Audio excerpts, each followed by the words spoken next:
సత్యమేవ జయతే అనే ట్వీట్లు పెడుతున్న జగన్ రెడ్డి ఇది కూడా ట్వీట్ చేయి.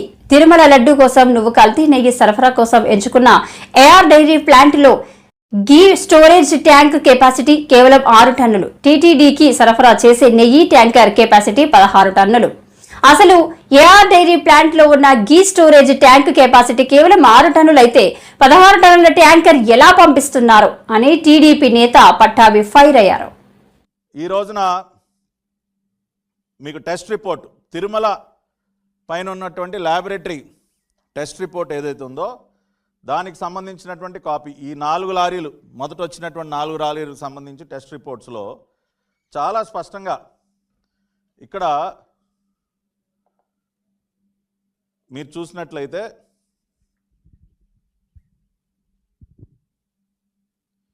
Fatty acid composition testing facility not available అంటే తిరుమల కొండపైన కొవ్వు పదార్థాలు ఇతరత్రా కలిపేటటువంటి అడల్ట్రేషన్కి సంబంధించినటువంటివి డిటెక్ట్ చేసే అవకాశం లేదు, అందుకనే మేము ఎన్డీడీబీకి పంపించామని చెప్తున్నాం కదా. వీళ్ళు దాన్ని కూడా ట్విస్ట్ చేస్తూ ఉన్నారు. అక్కడ అద్భుతమైన ల్యాబొరేటరీ ఉంది. జగన్మోహన్ రెడ్డి గారు చెప్పారు కదా, ఆయన హయాంలో తిరుమల కొండపైన అసలు ఎక్స్ట్రాడినరీ ల్యాబొరేటరీ క్రియేట్ చేశారంట. ఏంటంటే extraordinary laboratory fatty acid composition testing facility not available. Sir అయ్యా జగన్ రెడ్డి లేదని చెప్తా ఉంది ఆ రిపోర్టు. ఇవాళ చంద్రబాబు నాయుడు గారు ఎన్డీడీబీ సహకారంతో మోస్ట్ అడ్వాన్స్డ్ ల్యాబొరేటరీ ఇవాళ పెడతా ఉన్నారు. తిరుమల కొండపైన ఈ పాపాలన్నీ చూసిన తర్వాత, ఇటువంటి పాపాలకి ఒడిగట్టే అంశాన్ని గమనించిన తర్వాత ఇవాళ మేము పెడతా ఉన్నాం. ఆ రకంగా చాలా స్పష్టంగా ఒకసారి మీరు అర్థం చేసుకోండి. ఇంకొక ఫ్యాక్ట్ అద్భుతమైనటువంటి, ఇవన్నీ నిజంగా విస్తుపోయేటటువంటి నిజాలు. దీనిలో గీ స్టోరేజ్ కెపాసిటీ, ఆ సంస్థలో ఉన్నటువంటి గీ స్టోరేజ్ కెపాసిటీ ఎంత అని ఉన్నప్పుడు ఇక్కడ చూసారా, storage tank capacity 6 KL, 6 kilolitres అంటే 6 టన్నులు. ఆ సంస్థలో ఉన్నటువంటి స్టోరేజ్ ట్యాంక్ కెపాసిటీ టోటల్ 6 టన్నులు. ఇవాళ టీటీడీకి సరఫరా అయ్యేటువంటి ఒక్కొక్క లారీ 16 టన్నుల లారీ వస్తుంది గీ. 6 టన్నుల స్టోరేజ్ కెపాసిటీ ట్యాంకుతో మీరు 16 టన్నుల లారీ అసలు ఎలా ఫిల్ చేస్తారు సార్? కామన్ సెన్స్తో ఆలోచించండి. ఇప్పుడు నా ప్లాంట్లో కేవలం 6 టన్సే నాకు స్టోరేజ్ అండి. 6 టన్స్ స్టోరేజ్తో 16 టన్నుల లారీని ఎలా ఫిల్ చేస్తాను నేను? అది సాధ్యమేనా? అసలు సాధ్యమయ్యేటటువంటి పని కాదు. అంటే వీళ్ళకి అసలు నెయ్యి ఉత్పత్తి చేసే సామర్థ్యం లేదు, సరఫరా చేసే సామర్థ్యం లేదు, స్టోరేజ్ చేసే సామర్థ్యం లేదు అని చెప్పి టీటీడీ వాళ్ళ అఫీషియల్ టెక్నికల్ రిపోర్ట్ ద్వారానే మనకి చాలా స్పష్టంగా తెలుస్తుంది. అటువంటి ఒక సంస్థకి ఏ కుట్రలో భాగంగా ఇచ్చారు సార్? ఇది కుట్రగాక, ఇది తెలిసి చేసినటువంటి పాపంగాక ఇంకేంటని అడుగుతా ఉన్నా. రాష్ట్ర ప్రభుత్వం గాంధీ జయంతి రోజున తెచ్చిన బ్రాంతి పాలసీ ప్రజలకు అనర్థమని, కేవలం ముడుపుల కోసమే కొత్త మద్యం పాలసీ ప్రకటించారని వైఎస్ఆర్సీపీ మహిళా విభాగం అధ్యక్షురాలు ఎమ్మెల్సీ వరదు కళ్యాణి ఆక్షేపించారు. ప్రైవేటు రంగంలో మద్యం విక్రయాలు ఏమాత్రం సరికాదన్న ఆమె దాని వల్ల సిండికేట్లు ఏర్పడి దోపిడీ మొదలవుతుందని చెప్పారు. 48,000 ప్రతి ఒక్కరికి ఇస్తాం పెన్షన్ రూపంలో, ఇలా ఎన్నో రకాలుగా హామీలు ఇచ్చారు. కానీ ఈరోజు ఏ ఒక్కటి నెరవేర్చలేదు సరి కదా. తల్లికి వందనం అని చెప్పి 100 రూపాయలకే మద్యం ఇచ్చే పరిస్థితి రాష్ట్రంలో నెలకొలేట్టుగా చేశారు. అలాగే ఈ మద్యం దుకాణాలు అనేవి ప్రైవేట్ పరం చేయడం వలన ఇంచుమించు 1500 మంది ఉద్యోగ అవకాశాన్ని కోల్పోతారు. ఎందుకంటే ప్రభుత్వ ఆధీనంలో ఉండేటప్పుడు అందులో ఉద్యోగం చేసిన వాళ్ళు ఈరోజు నిరుద్యోగులు అయిపోయే పరిస్థితి. అలాగే తీసుకుంటే ఈరోజు రాష్ట్రంలో ఫీజులు పెరిగాయి, స్కూల్ ఫీజులు పెరిగాయి, కాలేజ్ ఫీజులు పెరిగాయి, అలాగే బియ్యం ధరలు పెరిగాయి, పప్పుల ధరలు పెరిగాయి, విద్యుత్ ఛార్జీలు పెరుగుతున్నాయి. అన్ని రకాలుగా ధరలు పెంచేసి మద్యం మాత్రం 99 రూపాయలకే క్వార్టర్ ఇస్తామని చెప్పి ఇష్టం వచ్చినంత తాక్కోండి, మీ కుటుంబం ఏమైపోయినా పర్వాలేదు అన్నట్టుగా ఈ చంద్రబాబు నాయుడు గారి ప్రభుత్వం ఉంది. మహిళా సంఘాలు ఎంతగా వ్యతిరేకిస్తున్నా కూడా ఎందుకు మీరు ఏ ఉద్దేశంతో ఎవరికి బెనిఫిట్ చేయడానికి మీరు ఈ పాలసీని తీసుకొచ్చారు? అనే విషయం ఈ రాష్ట్ర ప్రజలందరికీ క్లియర్గా అర్థమవుతుంది. ఎందుకంటే మనం తీసుకుంటే ఈ లిక్కర్ సిండికేట్ల ద్వారా ముడుపుల కోసం ఈ ప్రభుత్వం ఇలాంటి మద్యం పాలసీని, కొత్త పాలసీని తీసుకొచ్చిందనే విషయం రాష్ట్ర ప్రజలందరికీ కూడా క్లియర్గా అర్థమైంది. ఎంత ఘోరం అంటే షాపింగ్ మాల్స్ లాగా లిక్కర్ మాల్స్ తీసుకొస్తారంట. అంటే తాగినంత తాగండి, ఏమైపోయినా పర్వాలేదు. ఈ రాష్ట్రంలో ఈ మద్యపానం ఎక్కువైపోవడం వల్ల మళ్ళీ మహిళల మీద అత్యాచారాలు, హత్యలు మరింతగా పెరిగిపోతాయి. అవేమీ అవసరం లేదు, తాలిబొట్లు తెగిపోయినా పర్వాలేదు. కానీ రాష్ట్ర ప్రభుత్వంలో పెద్దలకి ఈ సిండికేట్ ద్వారా వచ్చే ముడుపులు అందితే చాలు అన్న టైపుగా ఉంది. గతంలో మనం చూసాం జగన్మోహన్ రెడ్డి గారి ప్రభుత్వంలో ఎంత చక్కగా మద్య నియంత్రణ చేశారు. ప్రభుత్వ ఆధీనంలో మద్యం షాప్స్ రన్ చేయడం జరిగింది, మనందరం కూడా చూడడం జరిగింది. జగనన్న ముఖ్యమంత్రి అయ్యాక 43,000 బెల్ షాప్స్ని తొలగించడం జరిగింది. అలాగే 33% వైన్ షాప్స్ని తగ్గించడం, మద్యం షాప్స్ని తగ్గించడమే కాకుండా 4,300 వైన్ షాప్స్ని 2,900కి తగ్గించేయడం జరిగింది. అలాగే చంద్రబాబు నాయుడు గారి టైంలో పెర్మిట్ షాప్స్ అని ఏర్పాటు చేసి ఇష్టం వచ్చినంత తాగించేవారు. వాటిని 4,300 పెర్మిట్ షాప్స్ని జగనన్న ప్రభుత్వం అధికారంలోకి వచ్చాక తొలగించడం జరిగింది. అలాగే జగన్మోహన్ రెడ్డి గారు ముఖ్యమంత్రిగా ఉన్నప్పుడు ఒక్క డిస్టిలరీకి కూడా పర్మిషన్ ఇవ్వలేదు. అలాగే మద్యంకి, అలాగే గంజాయి, డ్రగ్స్ ఇలాంటి నియంత్రణ కోసం ప్రత్యేకమైన వ్యవస్థనే ఏర్పాటు చేసి వాటిని ఉక్కుపాదంతో ఆ రోజు అణిచివేసిన పరిస్థితి మనం చూసాం. కానీ చంద్రబాబు నాయుడు గారు ఇన్నేళ్ళు ముఖ్యమంత్రిగా పనిచేశారు, ఏ రోజు కూడా మద్య నియంత్రణ మీద దృష్టి పెట్టలేదు. మనం తీసుకుంటే ఆ రోజు ఎన్టీ రామారావు గారు మద్యపాన నిషేధం చేశారు. ఆ మద్యపాన నిషేధం చేశాక ఆ ఎన్టీ రామారావు గారికి వెన్నుపోటు పొడిచి అధికారం తీసుకున్నారు చంద్రబాబు నాయుడు గారు. అలాగే మద్యపాన నిషేధానికి కూడా వెన్నుపోటు పొడిచిన పరిస్థితి మనం చూసాం. అలాగే ఈ రాష్ట్రంలో ఉన్న డిస్టిలరీస్లో చంద్రబాబు నాయుడు గారు ముఖ్యమంత్రిగా ఉన్నప్పుడే, అలాగే దేవుళ్ళంటే కూడా ఎంత చులకనగా మాట్లాడారంటే చంద్రబాబు నాయుడు గారు ఆ రోజు అయ్యప్ప స్వాములు టైంలో మద్యం అమ్మకాలు తగ్గిపోయి ప్రభుత్వానికి ఆదాయం తగ్గిపోతుంది అంటూ మద్యానికి దేవుళ్ళకి ముడివేసి వాళ్ళను కూడా చులకనగా మాట్లాడిన పరిస్థితి చూసాం. ఆ చంద్రబాబు నాయుడు గారి టైంలో వీధికి ఒక బెల్ షాప్ పెట్టి మద్యం ఏరులై పారేట్టుగా ఉండే పరిస్థితి మనం చూసాం. మళ్ళీ ఇప్పుడు అదే పరిస్థితి మనకు కనిపిస్తూ ఉంది. కాబట్టి దీన్ని మేము తీవ్రంగా ఖండిస్తూ ఉన్నాము. అలాగే చంద్రబాబు నాయుడు గారు మహిళలతో మాట్లాడుతూ గత ప్రభుత్వంలో మంచి మద్యం ఇవ్వలేదు, మేము మంచి మద్యం ఇస్తాము అని చెప్తూ ఉన్నారు. మరి అయితే నేను చంద్రబాబు నాయుడు గారిని ఒకటే అడుగుతూ ఉన్నాను, మరి మంచి మద్యం ఇవ్వకపోతే అదే మద్యాన్ని ఈ 4 నెలలు ఎందుకు మీరు అమ్మారు? అలాగే ఆ డిస్టిలరీస్ని ఎందుకు మీరు రద్దు చేయలేదు? మంచి మద్యం ఇవ్వకపోవడం వల్ల ప్రాణాలు కోల్పోయాయి అని అంటున్నారు కదా, ప్రజల ప్రాణాలు. మరి అదే మద్యాన్ని ఎలా ఈ 4 నెలలు కంటిన్యూ చేశారు నేను అడుగుతూ ఉన్నాను. ఆ బ్రాండ్స్ని ఎందుకు మీరు క్యాన్సిల్ చేయలేదు, తొలగించలేదు అని నేను అడుగుతూ ఉన్నాను. చంద్రబాబు నాయుడు గారికి ముందు నుంచి కూడా అబద్ధాలు చెప్పడంలో అందవేశని చెయ్య. కాబట్టి ఈ మద్యం విషయంలో కూడా ప్రజలు మభ్యపెట్టడానికి ట్రై చేస్తూ ఉన్నారు. ఈ రాష్ట్రంలో ఉన్న మహిళలందరూ కూడా దీన్ని తీవ్రంగా వ్యతిరేకిస్తూ ఉన్నాము. ఇలాంటి పాలసీ వలన తాగడం అనేది ఎక్కువైపోతుంది, మద్యం అమ్మకాల మీద నియంత్రణ ఉండదు, ఈ రాష్ట్రంలో క్రైమ్ రేట్ పెరిగిపోయే పరిస్థితి ఖచ్చితంగా కనిపిస్తూ ఉంది. అలాగే సిండికేట్ల చేతుల్లోకి వెళ్ళిపోయి విచ్చలవిడిగా మద్యం అమ్మకాలు రేట్స్ పెరిగిపోయే పరిస్థితి ఉంది. కాబట్టి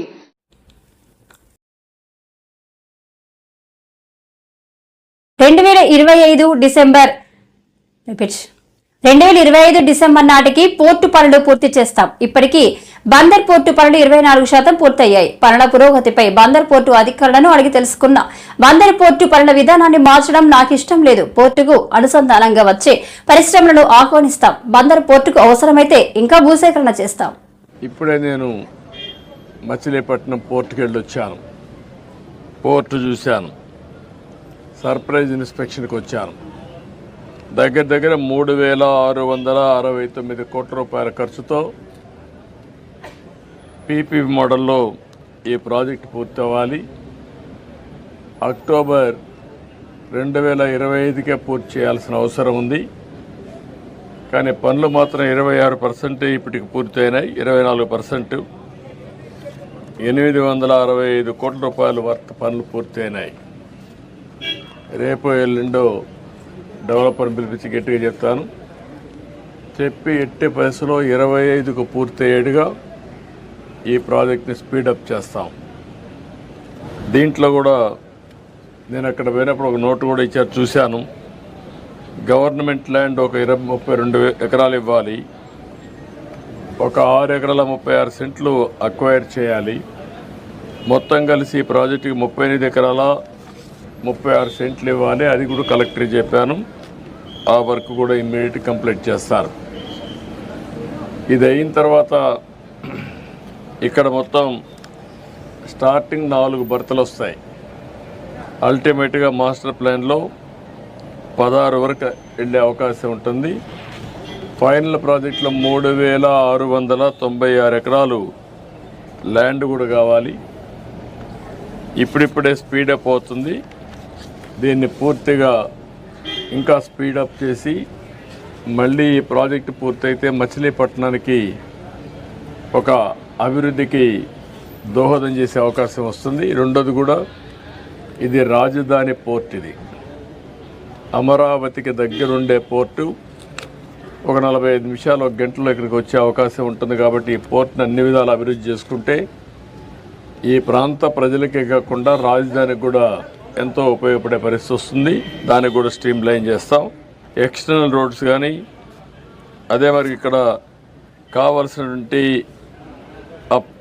పోలీస్ ట్రైనింగ్ సెంటర్లో స్ట్రీమ్ లైన్ చేయడం కానీ, వాటర్ సప్లై కానీ, ఇవన్నీ కూడా కొన్ని పెండింగ్ ఉన్నాయి. రెండోది ఇసుక కూడా కొరత ఉందని చెప్పారు. అవి కూడా ఇప్పుడు నేను కలెక్టర్ గారికి ఆదేశాలు ఇస్తున్నా. ఈ ప్రాజెక్టుకి ఫాస్ట్ ట్రాక్లో రా మెటీరియల్ కానీ, లేకుంటే వాళ్ళకి కావలసినటువంటి సదుపాయాలు కానీ అన్నీ కూడా పూర్తి చేసి దీన్ని అనుకున్న టైంలో పూర్తి చేయడం ఒక బాధ్యతగా పెట్టుకుంటున్నాం. అది కూడా పూర్తి చేస్తాం. ఈ ప్రాజెక్టుని పూర్తి చేయడమే కాకుండా ఈ ప్రాంతంలో పరిశ్రమలకు కూడా మనం నాంది పెరిగితే ఎక్స్పోర్ట్ చేయడానికి వస్తుంది. కంటైనర్ పోర్ట్ కింద దీన్ని అభివృద్ధి చేయగలిగితే నాగ్పూర్ నుంచి కానీ, తెలంగాణ నుంచి అయితే డ్రై పోర్ట్ కింద దీన్ని ఇంటిగ్రేట్ చేసే అవకాశాలు ఉంటాయి. వేరియస్ ఆపర్చునిటీస్ ఉన్నాయి. మన రాష్ట్రంలో కాకుండా నైబరింగ్ రాష్ట్రంలో ఏవైతే ల్యాండ్ ఉండే రాష్ట్రాలు ఉన్నాయో అవన్నీ కూడా చేసుకుంటాం. అల్టిమేట్గా ఈ పోర్ట్ని ఒక మంచి పోర్ట్గా అభివృద్ధి చేయాలని చెప్పి అనుకుంటున్నాం. అది కూడా చేస్తాం. అదే మరి సిటీకి నేను ఇంత మునిపే చెప్పాను, ఆ పనులన్నిటి కమిట్మెంట్ ఉంది, తప్పకుండా చేస్తాం. ఇది బ్రీఫ్గా. నేవల్ డాక్ యార్డ్ పరిసర ప్రాంగణంలో అధిక సంఖ్యలో మోహరించిన పోలీసులు. డాక్ యార్డ్లో విధులు నిర్వహిస్తున్న ఉద్యోగులు చేస్తున్న నిరసనలకు అనుమతులు లేవు అంటున్న పోలీసులు. ఇండియన్ నేవీ పోలీసులు, సివిల్ పోలీసులు అధిక సంఖ్యలో మోహరింపు. ఎటువంటి ఆందోళనలు జరగకుండా కట్టుదిట్టమైన భద్రత ఏర్పాటు చేశామంటున్న Malkapuram police station CI Vidyasagar. పెద్ద సంఖ్యలో ఆందోళన జరిపేందుకు ప్రయత్నాలు జరుగుతున్నాయనేది సమాచారం మేరకు భద్రత ఏర్పాటు చేశాం. సిఐ విద్యాసాగర్. పోలీసులకి పరిస్థితి కూడా మా ఊరు చెప్తాను. మా ఊరు ఎవరైతే బాబు ఇప్పుడు మీకు అంతా చెప్తాను, ఇర్రెగ్యులర్గా డ్యూటీ నుంచి ఎవరైనా వెళ్ళిపోయిగానే మధ్యలో వెళ్ళిపోతే ఆఫ్ చెప్పరా అబ్బా నెలకి. ఇప్పుడు సమంతపై మంత్రి కొండా సురేఖ చేసిన వ్యాఖ్యలపై కేఏ పాల్ ఫైర్ అయ్యారు. 72 గంటల్లో ఆమె రాజీనామా చేయాలని ఆయన డిమాండ్ చేశారు.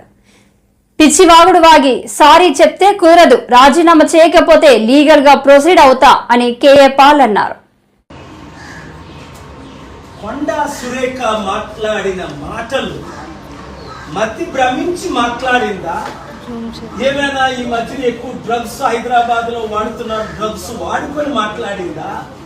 లేదా పిచ్చెక్కి, లేదా పిచ్చుకొక్క కరిస్తే పిచ్చుకొక్క కరిసినప్పుడు ఎలాగ పిచ్చిగా మాట్లాడతారో అట్లా మాట్లాడిందా?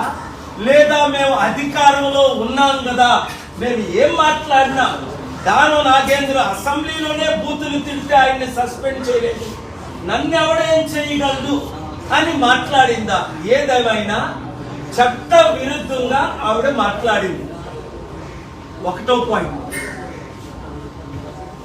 రెండవ పాయింట్ ఏంటంటే క్రిమినల్ సెక్షన్. రాహుల్ గాంధీ అంతకంటే చిన్న స్టేట్మెంట్ గుజరాత్లో ఇస్తే ఆయన మెంబర్ ఆఫ్ పార్లమెంట్ మెంబర్షిప్నే రద్దు చేసి మోదీని ఇంకొక మోదీ కుటుంబంతో కంపేర్ చేశాడని 2 సంవత్సరాలు జైలు శిక్ష విధించి నోటీస్ ఇవ్వకుంటే, అంత సడన్ గా టైం ఇవ్వకుంటే ఇల్లు ఖాళీ చేయించి నడి రోడ్డు మీద రాహుల్ గాంధీ పడేశారు. మరి కొండా సురేఖ మాటలు 100 రెట్లు వరస్ట్ ఉన్నాయి.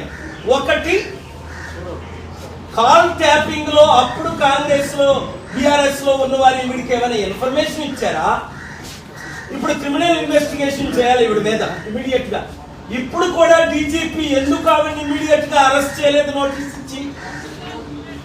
2, ఆవిడేదో ఇప్పుడు నేను సారీ నాకు అనిపించలేదు, ఏం మాట్లాడని నాకు తెలియదంటే పిచ్చి పిచ్చి వాగుడు వాగేసి నరహత్య చేసేసి మర్డర్ చేసేసి సారీ నా మైండ్ బాగాలేదు లేదో నేను మర్డర్ చేసేసానంటే కుదురుతుందా?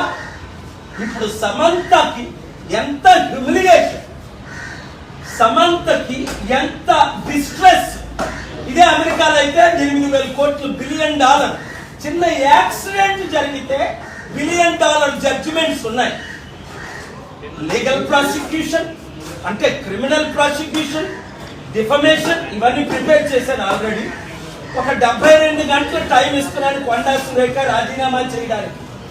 లేదా రేవంత్ రెడ్డి ఆవిడ్ని కాంగ్రెస్ పార్టీ రాహుల్ గాంధీ మహిళల పట్ల ఏమైనా గౌరవం ఉంటే ఆవిడ్ని ఇమీడియట్ గా పార్టీ నుంచి పదవి నుంచి తొలగించాలి. తద్వారా ఏమవుతుంది?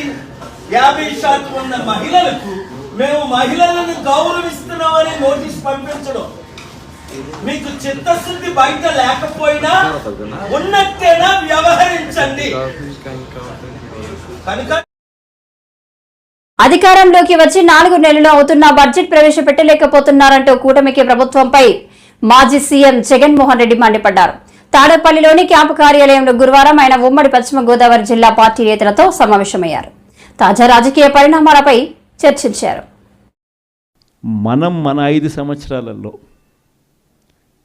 ఎక్కడా కూడా తప్పు చేయాల, ప్రజలకు చెప్పిన ప్రతి మాట నెరవేర్చడం.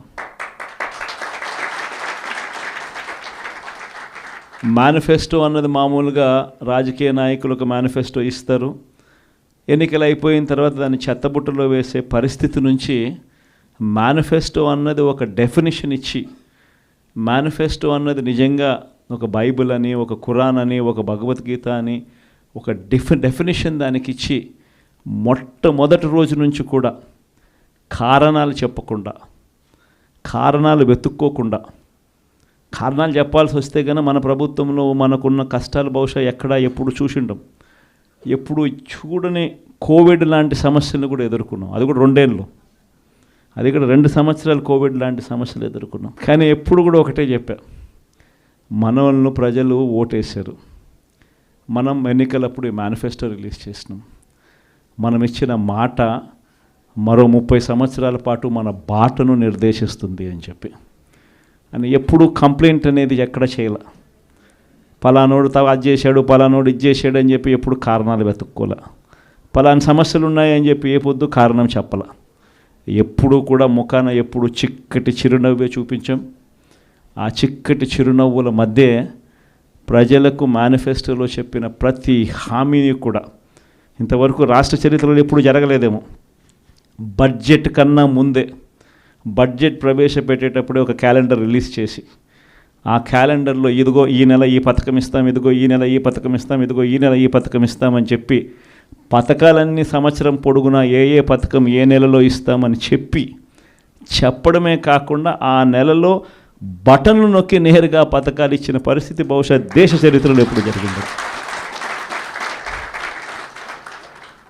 అటువంటి పాలన మనం ఇచ్చాం. ఈరోజు చూస్తే చంద్రబాబు నాయుడు బడ్జెట్ కూడా ప్రవేశపెట్టలా. మొట్టమొదటిసారి చూస్తూ ఉన్నాం రాష్ట్రంలో తొలిసారిగా ఎప్పుడూ దేశ చరిత్రలో